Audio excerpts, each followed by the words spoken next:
It's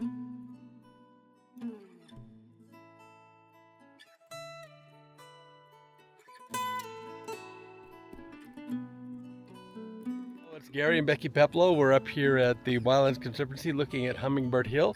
Just want to let you know, you're going to see some drone video here. The drone, this is a no drone zone, and we're doing it for the Conservancy, and we can only fly when we have a conservation project. This project is just a sort of let you see what's going on up here. It's spring and just amazing. So we're going to take a look at the plants that are around here and the flowers. Becky's getting stills, I'm getting video, and then you'll get to see an overall view from the air. All right, so let's get a look at this place. Okay, this is white sage. Is that beautiful? But look at that. You can see the stalks coming up, and there is a group of flowers right there.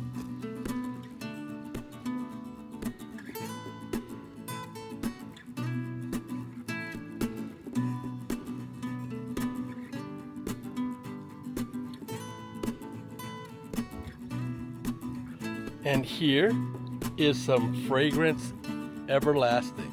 Now, Fragrance Everlasting is amazing. One of the reasons why is because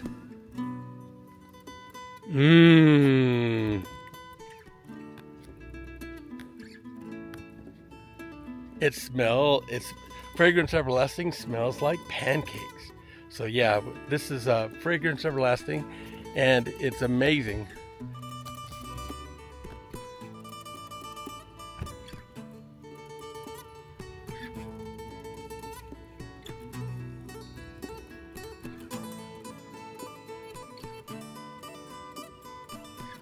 Oh, I smell it right now, right there. That plant is so good. That plant right there is Fragrance Everlasting.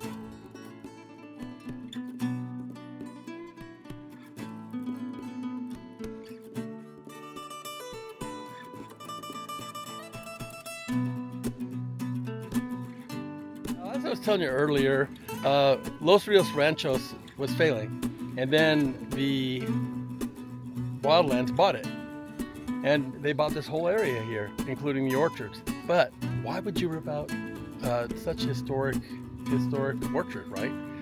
Planted in the 1800s, amazing. So what they decided to do, they made a deal with Los Rios Ranchos that now they lease everything, including the water and everything else they get from Wildlands Conservancy. Wildlands happens to be pretty cool about that. They go out and they work in their communities. I mean, like, for example, Yucaipa has El Dorado Park because of it, and then even Wildwood Park was facilitated by the Wildlands. But one thing you can do, come up here. Of course, you can come up here anytime, but in fall, it is apple season, and apple season is really cool. Come on up, and you pick apples from these trees.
I believe these are fuchsia.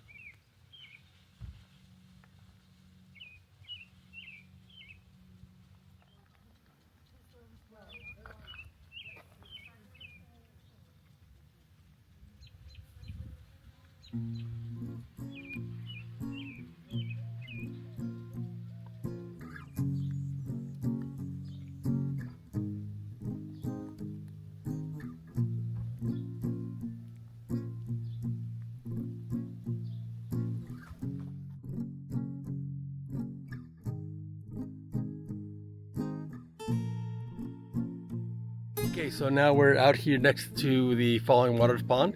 It's really beautiful out here, but they have a new plant, a neat plant out here. It's called the grape soda lupin, and it smells like grape soda. Oh, I smell it right now, just sitting here. Is that cool? I smell it. I smell it. I smell it. It's so cool. All right, so this is grape soda lupin, and just sitting here, I can smell it. It smells like grape soda. So very, very cool. Come out and experience that. That is really neat, especially get your kids to do it. And now we're going to take a quick look at the pond. This is the pond, and we have most of our frogs in this pond. One of the reasons why we don't have frogs in the other one, we don't know how, I don't know who did it, but somebody put some fish in there. And since somebody put some fish in there, or they could have easily been dropped or whatever, but I think that the tadpoles got eaten. But you know, this is a preserve, it's for the animals. But this is our Falling Waters Pond.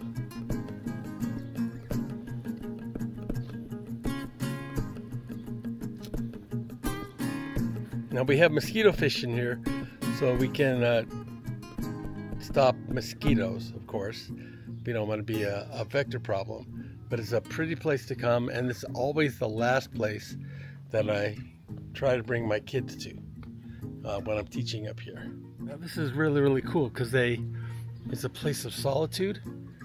You get a chance to just chill, and then when I bring the students up here, they absolutely love it. This is our favorite place to get pictures taken. Now let's go up here. We're now going to Artist Palette, and if you get a chance to come up here, amazing. And this is a crazy situation because we planted these 2 years ago, or we planted last year, but they really didn't come up very well. This year we had a great season and they reseeded themselves. So now you get a chance to see a little bit of this. Look at this.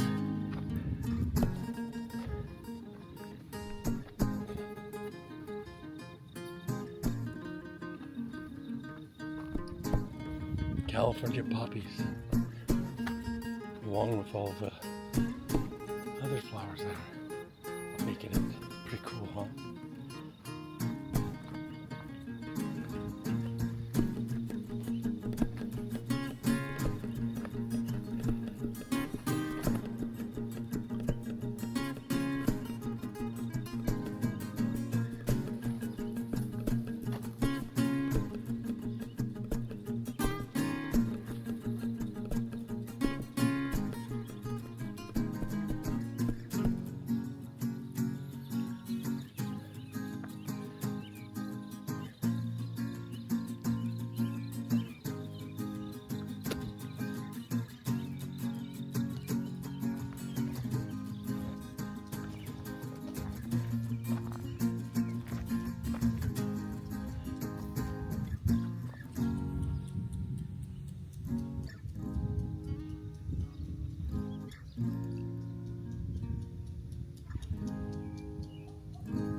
Oh, look at that. Is that beautiful or what?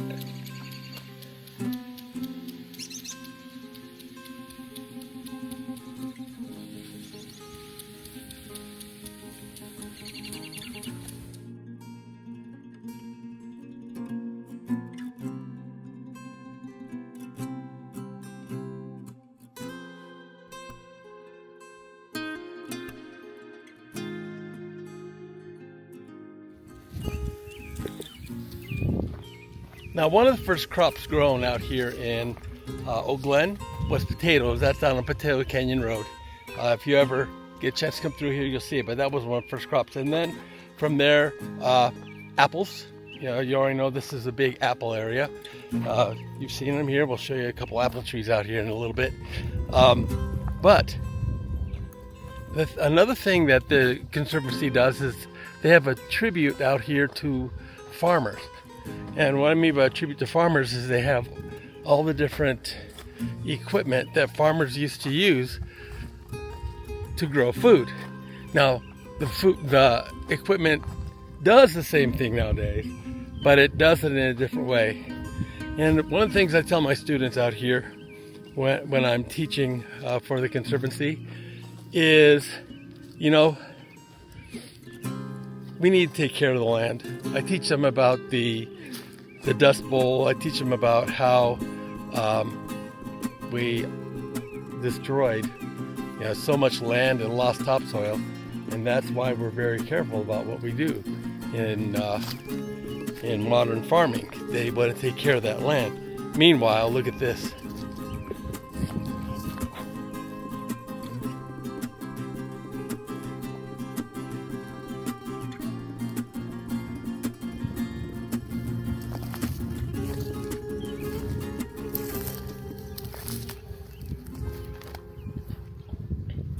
So here's a leveler.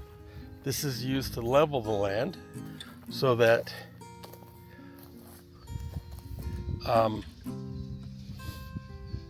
it's flat, so you can work it properly. And this, of course, looks like it goes to a horse, but the official name is a harrow. Over here is a planter to plant seeds.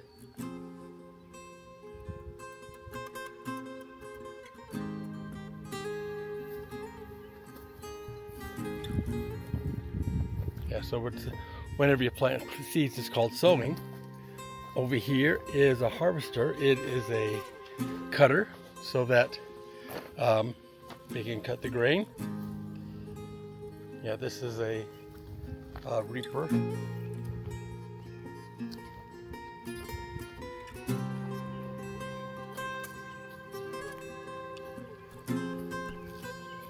Pulled by tractors, and back a long time ago they were also pulled by horses. And this is a rake. Let's rake everything in.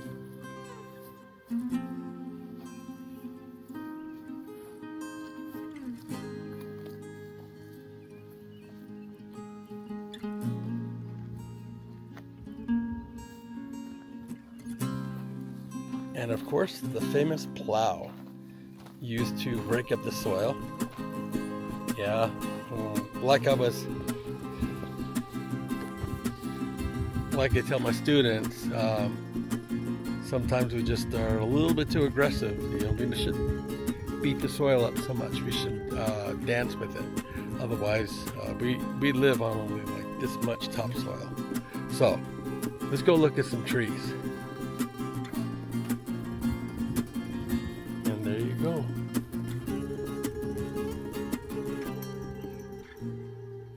Pioneer Pasture Loop, a tribute to America's family farmer.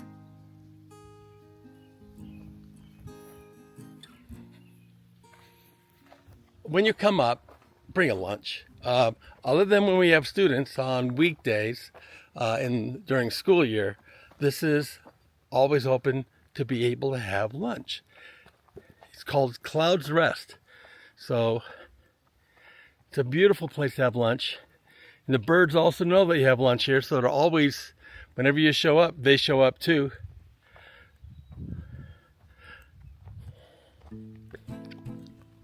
Now, what I find amazing about this place, Cloud's Rest, is it actually was Cloud's Rest. When I first saw it, I thought it was because the fog, you know, the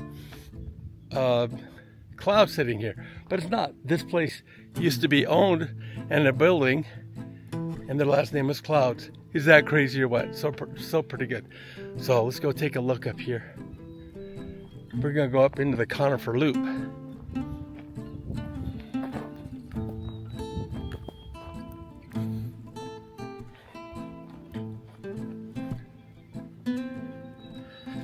Now, when you see these trees, all the pine trees that aren't supposed to be here, like this giant sequoia and the cedar, and there's a coastal redwood, it's not supposed to be here. If you go to Redlands, there is a park up there, and it's called Ford Park. Isaac Ford planted these trees. Now, they're not supposed to be here. I'm glad they are. They're amazing. But this is where we do several of our lessons. Pretty amazing. Oh, it's just pretty today. Look at this, the way the sun's coming in here. Wow, look at that. Crazy, crazy. Now we have a fence here that goes around this area, and that represents General Sherman. The giant sequoia in Sequoia National Park. Now you can see these trees are doing pretty good, right? Because this mimics where they're from. The other thing we tell our kids is, look, these branches are going east for morning sun. They eat breakfast. The other branches growing south. Of course, there's some rubbing between them and weather and stuff like that. But they're growing west and to the ocean over there, and then on top they have a circular crown. So it shows the students how important it is that the sun gives them food, and so we talk about all that. Pretty amazing, pretty amazing. I try to get them to think of this whole thing as a giant Lego set, and that the sunlight is the glue that keeps them stuck together.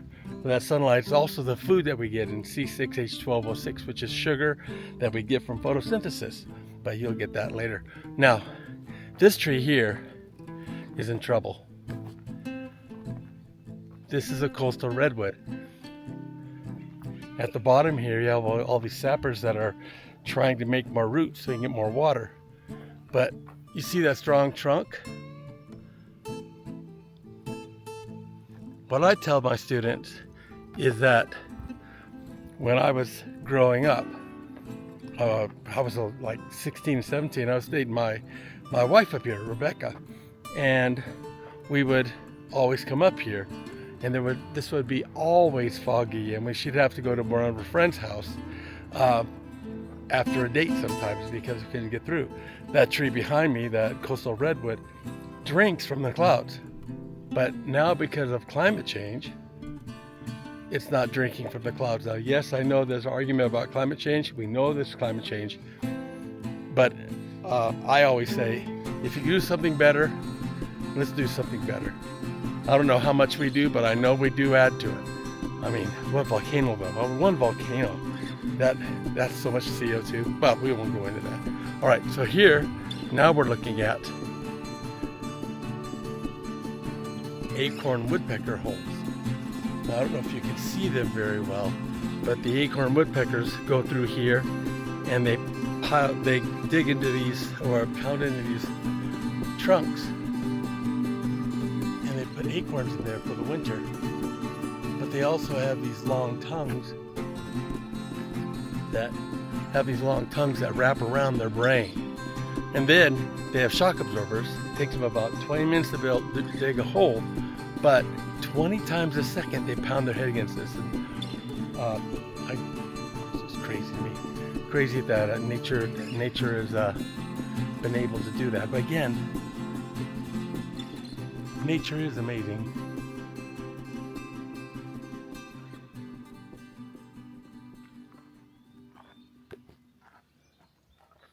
Again, this is the conifer loop. Just doing our thing out here on the conifer loop. If you get a chance, also look for bear scratches on all the trees. It's fun to find them.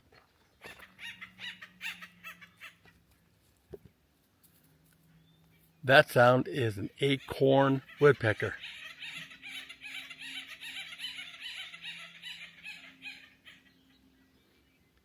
Now, acorn woodpeckers also live in these great big family units. And they only let 7 to 10, maybe 9 birds lay eggs. So those females who want to lay eggs, they have to go somewhere else, which is pretty smart because that also means that they have family taking care of the eggs. And if you really want to lay eggs, you go to another colony. Next thing you know, now you're spreading genes. Really, really smart. But I think it's cool.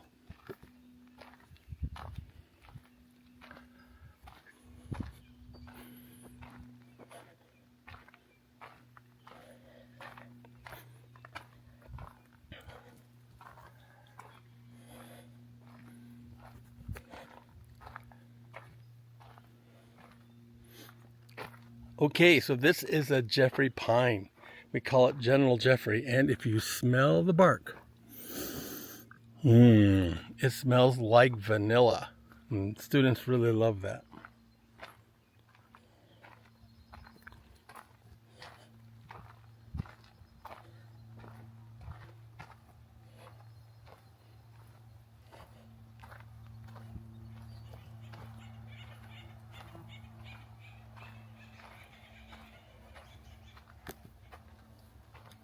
Sometimes I just imagine them having a family argument. I mean, you have uncles, nephews, sisters, brothers, all in the same group. Amazing.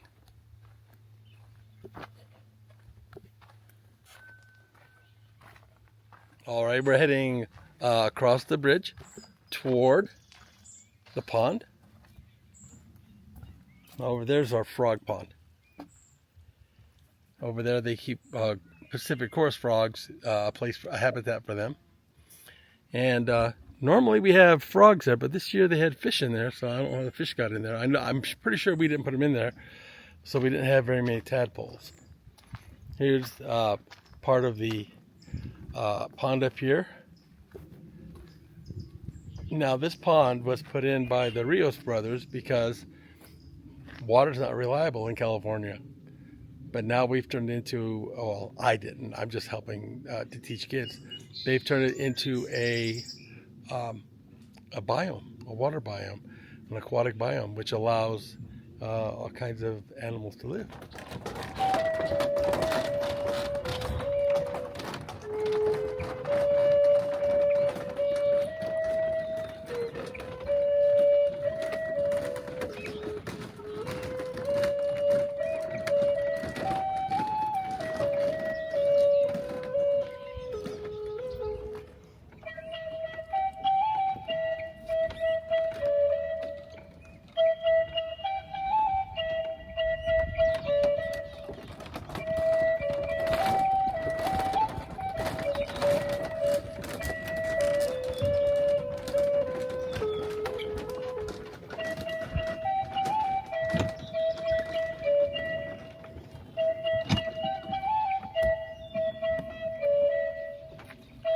Okay, so now we're walking on top of the dam that was built back in the 1800s to save water from the winter rains so they can have enough water for the trees.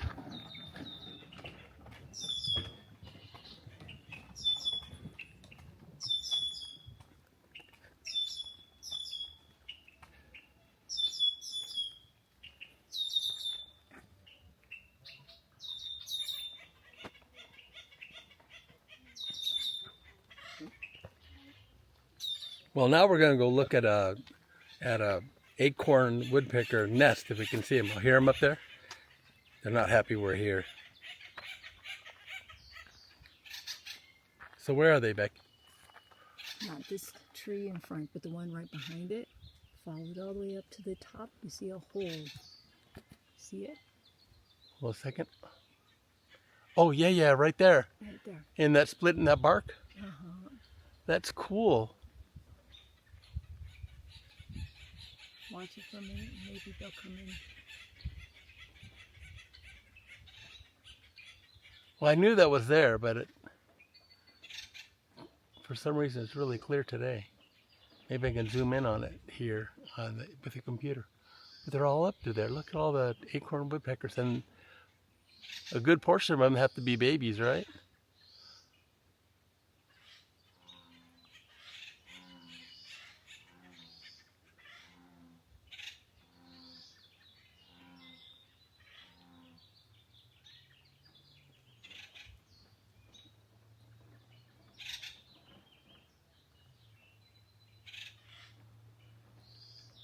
Yeah, so in case you didn't see it, if about right there is about right there is a hole, and that hole is an acorn woodpecker hole. It's a home. Again, like I said, these guys all live in the same place, and if you are a female and they won't let you lay eggs, you got to jet. You got to go to find another place. But they all take care of the babies together.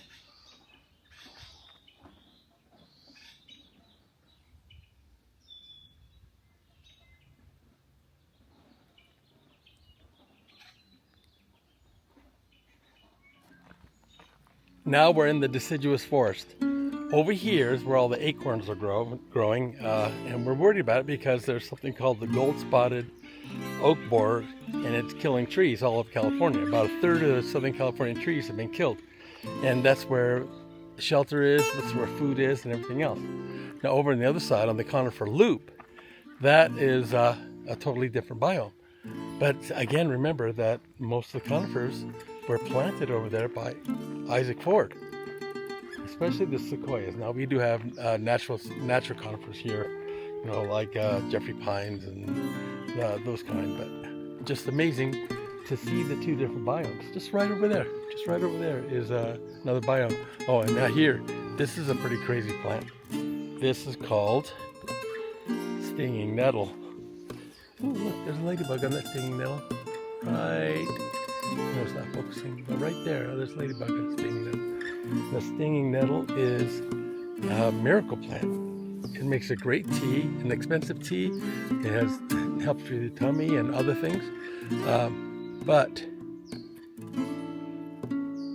it stings. I mean, it stings good. I remember growing up with this stuff. What's amazing to me is it's got the same toxin as bees. Wow.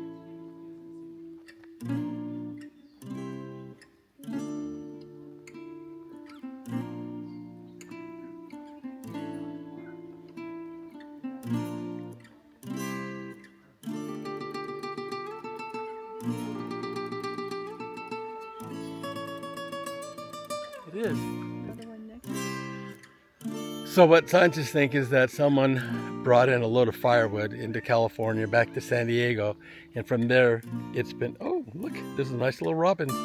He's just keeping at pace with them. But they think that they brought it in, and so now we have to deal with that here. And we have a forest, experimental forest we just put up about a year, 2 years, 3 years ago, that have trees that are supposed to be resistant to that bug. But we just have to wait and see. But here we go. We're going to continue our walk a little bit.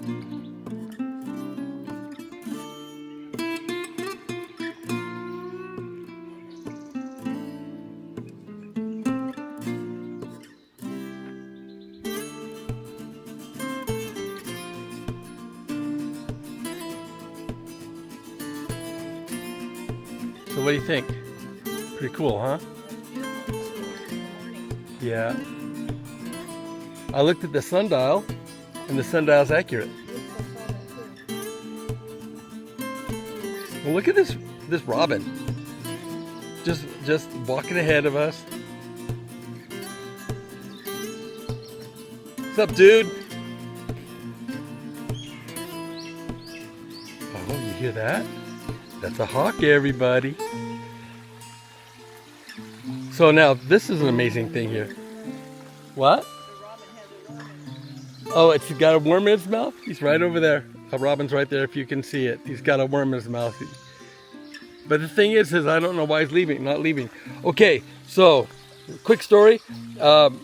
We used to bring our kids up and our grandchildren. And we used to use this water can to water this tree. Now, when we started with this, when we started with this tree, it was only like up to here, right? Like up to here. And now, look how high it is.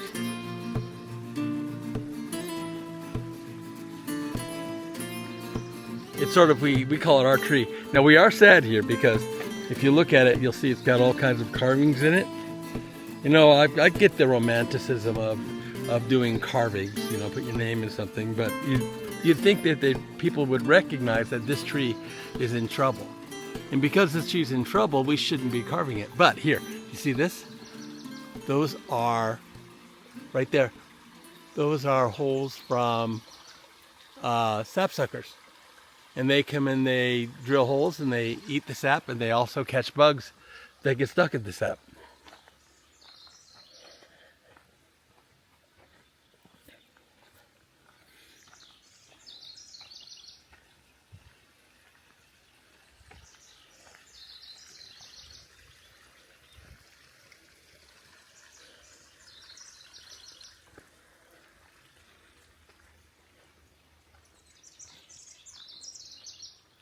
What is it?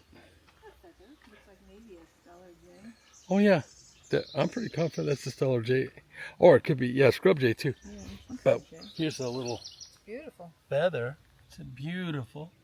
We don't take anything with us because it belongs to the forest.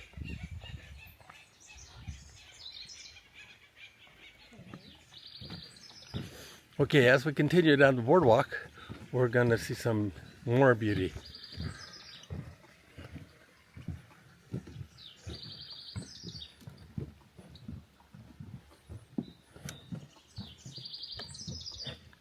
Now, since the river's here, this is a riparian biome. Oh look, see, you can see where that shows you that this is a bog that we're going over, and if they hadn't put in the boardwalk, we really wouldn't be able to go this way.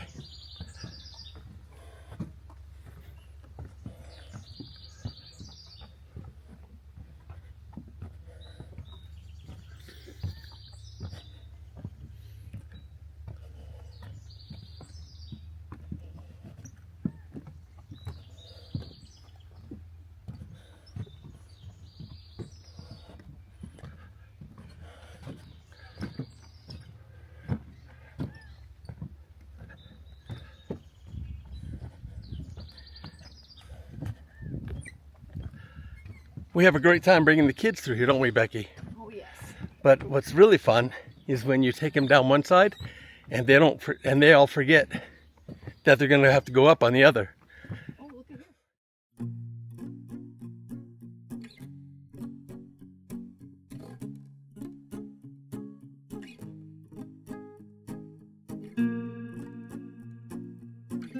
Okay, so this is cool. Let me show you this. This is an invasive species. In fact, the first time I brought students up here, this is mustard. When I brought students up here for the very first time, long ago, that's what they were trying to get rid of. But what's cool about mustard? As you can eat it, and it's spicy. Ooh, spicy. So, if you're out in the forest and you're lost, and if you can recognize some mustard, it'll keep you going. It'll keep you going. We don't let the kids eat it out here though, because we don't know if they're allergic to it, those kind of things.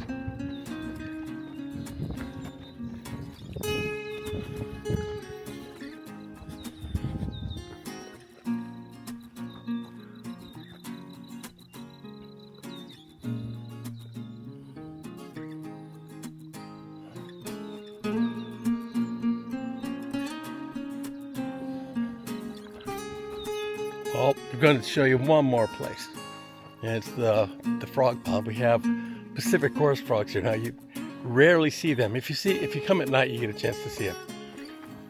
In this pond, we used to have them, and like I said, now for some reason there's fish in there, and they're eating them up. But if you go to the lower pond, the one I showed you earlier, then you can actually see them because there's no fish in there other than little teeny ones called mosquito fish to keep mosquito in control. But here, that's again stinging nettle. Okay, so here's our frog pond. This is where we do our water activities. Basically, we teach the kids about ponds and health, and we teach about erosion, and we also teach about the water cycle. And then over here, we have the coop station, the old coop station. And this is where we do our indoor activities. Sometimes we teach them about carnivores and omnivores, look at skulls, sometimes about seeds. It all depends on the grade and the lesson. This is Gary and Becky Peplow. Say hi, Becky. Hi. Do you see us there? Hold on. I saw it. Okay. Hi, it's Gary and Becky Peplow. It's tracking my face. We're trying. Hello, it's Gary and Becky Peplow. We're up here at the Wildlands Conservancy, and we're just showing you around. You have.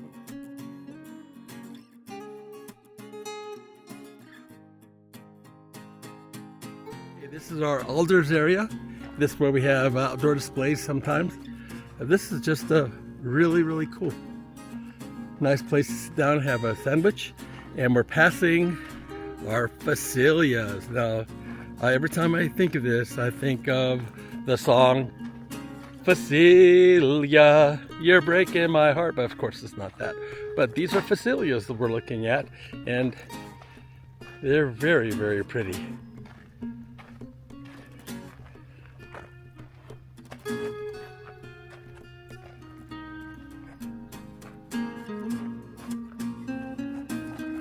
And the bees love them. Phacelias. Now over on the other side, we're starting to get early growth, some of them are early growth, of the sunflowers that are going to come up. And this is going to be Sunflower Lane. Oh, of course, look at this over here. How beautiful is that? The Wildlands made this possible. The Wildlands made this possible. And you can come up here for free. Now let's make it clear. I don't have enough money to give them money, but I can give time. And so my wife and I, Becky, have been doing this for almost 5 years now. And, you know, I think that we've donated a lot. We're a drone team. We fly for the Conservancy. We teach. And then on special occasions, we go out and help them on projects. But those are the apple trees that were going to be ripped out. Those are the apple trees. They were all going to be ripped out because it was failing and they're going to put it in houses. So cool. And now families come in and enjoy themselves picking the apples. Well, the final thing I wanted to show you is, here's our map. This is a map of all the locations across the preserve system, all the way out to Utah. Becky and I have been to most of them too, which is really, really cool.